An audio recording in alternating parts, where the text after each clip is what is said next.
Hi all, just doing a real quick video. I just wanted to be able to show you how using parchment paper can be so helpful. So here's the parchment paper. I went ahead and got it from Sam's. It comes in a 2-pack. And what I like about it is it just makes cleanup just so much easier. See, look at this. I just made some of these bell peppers. And then all I have to do is just take it right off.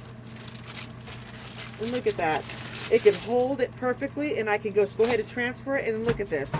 Cleanup is going to be literally a breeze. I'm going to get me a wet nap. Kind of like those commercials where they show how you can clean stuff so easily. Now all I have to do now, see, look at that. Isn't that very nice? Everything just came right on off. So all I got to do now is just give it a good wash. You know, put some soap on there and wash it off, and it's basically done. But as far as stuff getting caked on here and stained on here, that's not the case. I mean, look at this.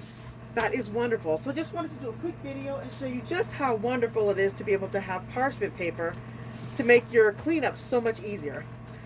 So thank you so much for watching. Take care, and definitely God bless.